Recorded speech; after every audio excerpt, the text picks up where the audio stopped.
It's big, it's steep, and it's scary fast. One intimidating hill that we're going to be attempting to get up and down as quickly as possible. Now it's all inclusive, it's got it all.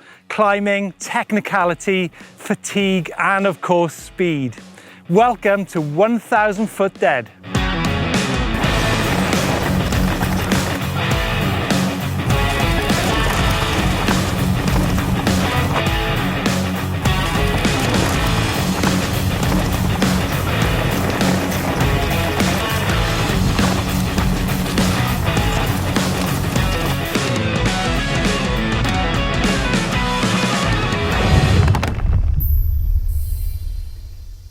Now today we've got a very special guest to take on the 1,000 Foot Dead Challenge.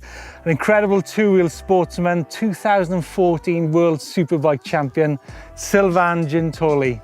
Sylvain, welcome to the hills. Thank you very much. You've recently swapped tarmac for a bit of mud and a bit of off-road, right? Well, I've never really swapped it. You know, I've always been on the mud, in the mud training with e-bikes for quite a while actually. How long have you been riding e-bikes for? Since 2010. Yeah. First one was I think it was one of the first one in UK actually. Yeah. It was a hardtail. It was good fun, so I enjoyed it straight away. And then since then I've been using them, yeah, for my training and for fun, obviously. Wow. So a little bit less torque on these bikes compared to what you were riding. I mean, you're riding Suzuki at the moment, right? Yeah, that's right. Yeah, the Suzuki, the MotoGP's got about 250 horsepower, maybe a bit more. So it's not the same power, but it's still good fun, you know. Yeah. And what about speeds though? I guess there's still high speeds, still a lot of risk involved in riding an e-bike. Yeah, you got to watch it. Obviously, I had an injury in the past, riding a normal mountain bike, not an e-bike. It was a normal bike. But it's part of the training. Yeah. Did you tell me that's when you were leading the 2013 series, right? Yeah, I was leading the championship in World Superbike, and then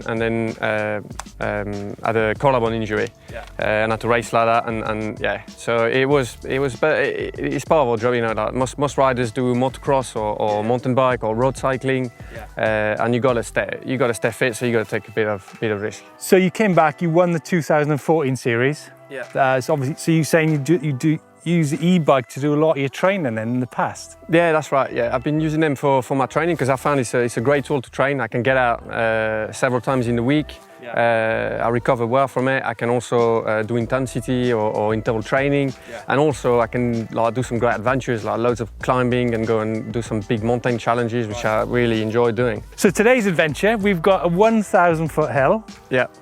How long do you think it's going to take you to get out and back? I don't know. I think I'm going to strip all my weight now as well. I'm going to strip everything. So obviously strategies instantly coming into Sylvain's race. What, you had all power to weight, yeah? Yeah, well, you need power to weight ratio to get up that big one, don't you? Hey, but look, amazing racing conditions, right?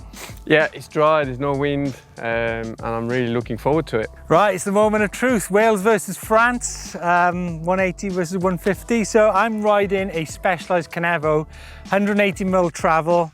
Tyre-wise, I've got a Butcher Grid up front in 2.6, and on the rear, I've got a Hillbilly DH. Sylvain, what are you running?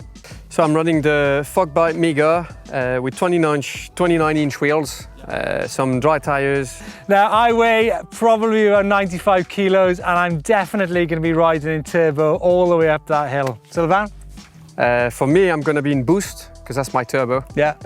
I will be in boost all the way as well. I weigh about just under 70 kilos. Just under 70, so I think power to weight is going to be crucial on this challenge. So I'm going to flip a coin. Heads or tails? Heads, please. Tails it is. I'll go first. All right, good luck. All the best. You're going to need it. Right, let's have a look at the fine details of this beast. Well, we've got 1,000 foot, which is a 304-meter climb, and the distance just under 1 kilometer, which means the gradient is over 30%, which means that's a serious challenge both up and down. Well, the weather is amazing here on the hill. However, it has been raining in the UK for a long time.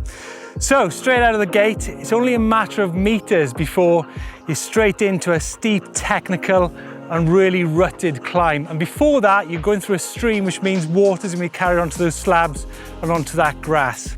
Your heart rate is revving from the start.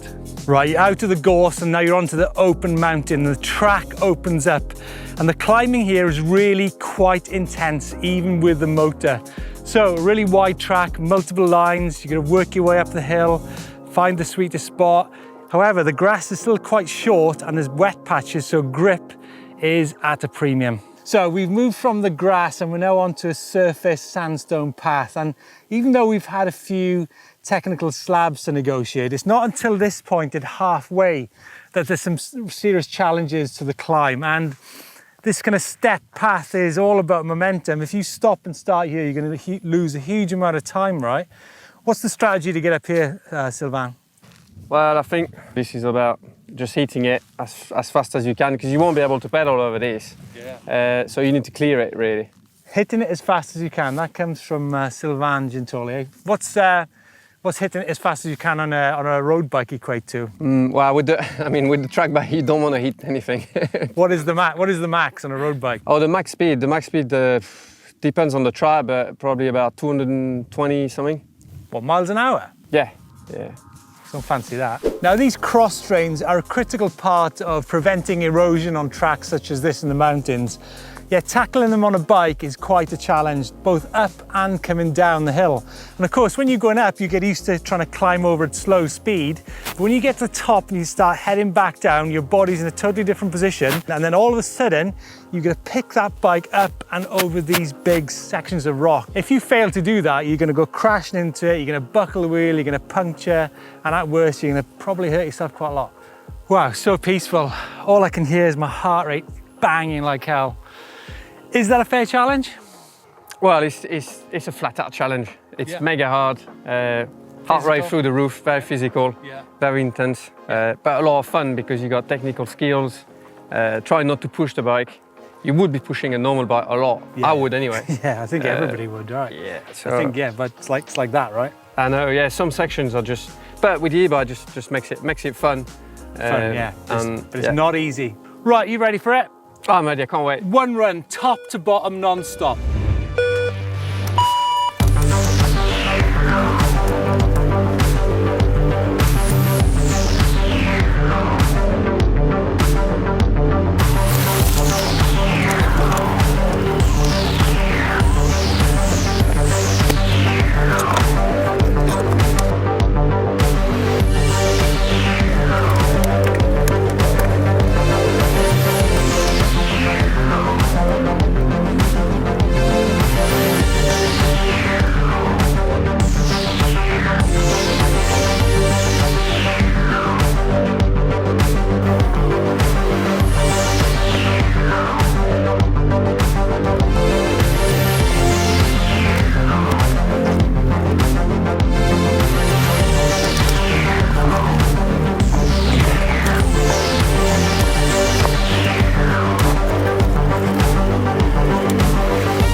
I can hardly stand up to do this conclusion.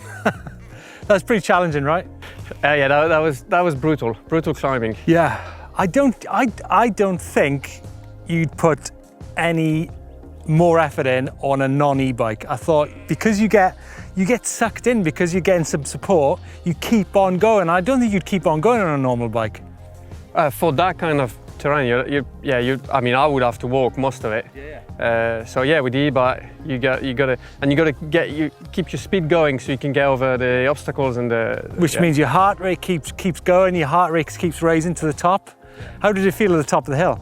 Well, I was quite happy to get at the top because honestly, man, I couldn't feel my legs anymore. Yeah. Wow.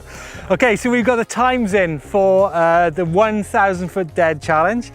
I was pretty happy with my time. I put maximum effort into it. Got up to the top and back down in 14 minutes and 14 seconds. So yeah, I'm pretty happy. That's a quick turnaround of a big, intimidating hill like that. Sylvain, how did you fare? Can I do a smug face? So here we go. Obviously he's beaten the time. Sylvain, go on, give it to me then. So I did 11:51. 11:51. No, you're joking. No, 11:51, yeah. 11 minutes 51. That's like 3 minutes quicker. And it was about, I looked as well at the top, it was 9 minutes to the top. Right. And then obviously the almost 3 minutes to go down again. Wow, that's insane. Sylvain, thanks for joining us today. It's been great. Thanks for having me, it's been fantastic fun. Well, you might find it fun. If you've got any 1,000 foot dead challenges, please send them in, video and photographs, and we'll put them on the show. So that's it for now from the hills. If you want to see more e-bike shenanigans, there's a great e-bike versus uplift one just down here. And there's also our e-bike's fast from myself and the Don just down there. Please give us a thumbs up if you like this video. And also there's the subscribe button to keep everything rolling on. Thanks for watching.